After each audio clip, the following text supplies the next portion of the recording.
of an iPad. I was gonna start It's first. so big. Oh my god, it's so good. Okay. I was like, I'm gonna bring it to see what I'll do with work. Just looking over things. No, I love it. Okay. Tell me your color history first. So my hair has always been like this dark brown, I think. Yeah. I think, right? Was it done in a salon or at home? So this, I believe this should be my natural hair color. Like just this dark brown, but the roots, whenever I would dye them, they were dyed in a salon. Recently, the person that cuts my hair just put in some color on there because the grays were coming out, and you'll see them here. Like it's weird because I have patches too, so I do have it all over my head, but specifically in this area, there's like a full like gray patch kind More of concentrated. Yeah. Okay. But I believe it's like a dark brown. That's my natural hair color. About like 10 years ago, I did go like blondish. Pretty That much was 10 all years over. ago though. Yeah, Okay, yeah. So okay. that was a while So it's back. gone. Yeah, that thing is cut off. And gone. Okay. But yeah, ever since then, I've just been like dyeing the roots, and that's it. Okay. So if you've been dyeing your roots, I can see the only part that's really your natural is your root. Like here, everything else has been colored. Dyed, okay. Yeah. But you haven't done highlights in 10 years. Okay. And you've done both at home and salon color. Okay.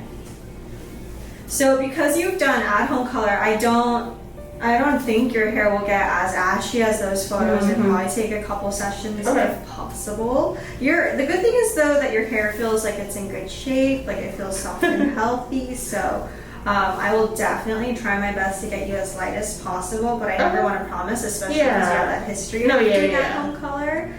And it looks to me like kind of patchy a little bit. Yeah. Like some areas a little bit darker than others, a little bit more reddish tone than others, which is fine, but that's why I feel like it might be a little difficult. Yeah. And so when we lighten you, it's going to lighten unevenly because it's already uneven. But for the placement, you like how those photos were more dimensional. Yes. Yes. Okay. And by that, what do you mean?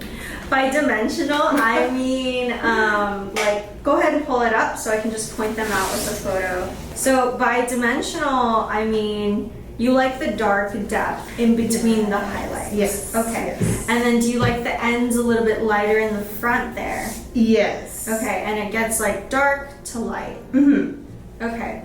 So because of your color history, we can do a similar placement, but just imagine if your hair doesn't get light enough as these photos, we might have to do an ashy brown. Okay. If That's anything. okay. And Yeah, that that's fine. still will blend better Yeah. than what you've been doing because it looks like it's permanent color that you've been doing. So at least there'll be something to help transition it. Yeah. And then depending on how your hair feels after today, I'll let you know what the next steps would be. Okay. Whether we maintain that ashier brown or if we can go lighter next time. Sounds Yeah, good. that all depends on aftercare and how light you get. Okay. What's up guys, welcome back to my channel. So this week I have a new client who's wanting to do some gray blending. Now I will say that her root, like the regrowth, wasn't super long, so we're kind of just going based off of what we can see with her baby root and then also based off of her goal photos. So we're gonna try to recreate something that's going to be as similar as possible to her goal photo. Now I've already let her know based off of her color history what might be possible, what might not be possible, and we're just gonna go for it and lighten and see how light she gets based off of her color history and all that. Now in the consultation, I told her that her hair has like patches of different color that I could see from at-home color, salon color. This is really common in a lot of clients and it doesn't scare me because we can always just even out the levels in the hair and the tones in the hair with just a toner. So as long as the hair is healthy, that is probably just my main concern whenever a new guest comes in. But as far as color history goes and like maybe the differences in color, I feel like yes, it will lift a little bit unevenly, but I'm going to be doing a placement that is going to try and get this to get as light as possible. And her hair is on the longer side, so I want to also just have something that is going to be quick, efficient, and not take all day, but also give her the results that she wants and keeps her hair and the integrity of her hair good. So I'm going to be going in with my signature placement, and that is why I love this placement. Even on the longest hair lengths, I can get through a color transformation probably within, I would say, at least 4 to 5 hours. And I feel like that's pretty standard too. A lot of times when clients have like box color on their hair, sometimes I feel the need to reapply lightener. So it's really important to have time for that in the end, after I've done all the foils, after I've rinsed out the foils, to kind of just target certain areas.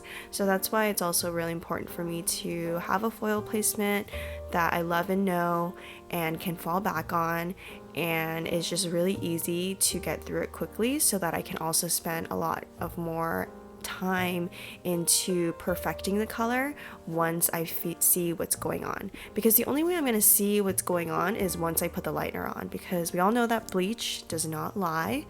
Like if a client told me that she never put box dye on her hair or that she never colored her hair, you could totally see it through the lightener. So it's very telling too what kind of color history they might have when you start to lighten the hair. So that's why in a consultation, you're kind of just like talking as if you're predicting what might happen, but I'm not 100% sure what will happen if I've never done their hair before. But based off of past color experiences that I've had with other clients, I can give a pretty good guess of what possibilities there are based off of previous client experiences and transformations. So I am now working on the top of the mohawk right now, and I like to take a mohawk section on just about everybody. I just feel like it gets through the foils a lot quicker, and I'm gonna be connecting the whole mohawk with the side money piece and taking the side section all in one go. And so right now I'm just focusing on connecting that money piece. I am utilizing slices more so for her transformation, because I want to try and get her blended and get rid of a lot of this permanent color. The first session, whenever I have a client in my chair that has more of like a solid dark color like she does, I try to utilize slices more, because at this appointment what I'm really focused on is trying to remove her old color and even out a canvas so that it's easier for me to blend her second appointment. So I'm not really super like trying to focus on the blend of everything. Like of course we want the blend to be beautiful, but right now we're in this corrective state where we need to correct the old color that she has on her hair. And so I'm just putting in a standard placement for her so that we can later get her the color that she wants this appointment. And then once we get towards her goal and she comes in and we see what her hair is really doing at her second appointment, then we're going to work with more of her natural gray roots, and that's where the real enhancement and blending comes in. But for first appointment, this is mostly just to kind of get the color right and to get something that is going to grow out a little bit softer, and just worry about the level in her hair, the strength of her hair, and essentially how light her hair is going to get, so we know what we're working with. And then later when she comes in, we will work about softening the roots, maybe using a more weave placement versus slices. But yeah, so right now my assistant is putting in cotton in between the foils. I don't know if you guys have ever seen that. So it's kind of like an extra insurance to me. The reason why I'm putting cotton is because she did mention she had box dye in her hair, she's done salon color in her hair, and I started to notice that maybe some of the old color in her hair was having a slight chemical reaction with the lightener.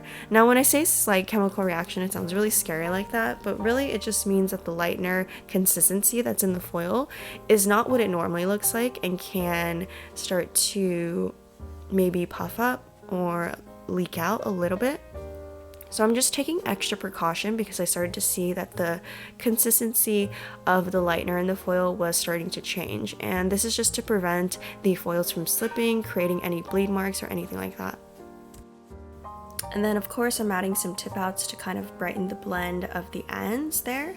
So once her hair kind of got as light as we could, I would say her hair for the most part got to like a level 9. And some pieces did lighten a little bit warmer. I did try to lighten some areas, but I only did whatever the hair could take. So I really didn't want to push her hair too much because it's long. I want to preserve the health of her hair and not fry it or anything like that. I want it to still feel good so that we can have room to work with next time when she comes in. And so I'm going to be going in with the Danger Jones Gloss Toners.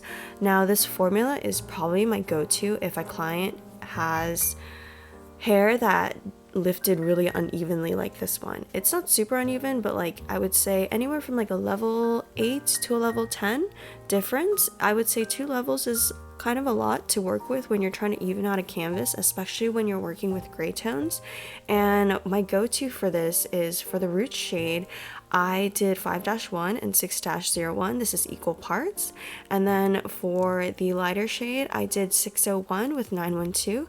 And I feel like this does a really good job at creating a more like gray, medium gray tone, but also canceling out a lot of the unwanted warmth that and even out the canvas a bit. How's it feel, Melissa? Definitely different. Yes. I love It it. looks good.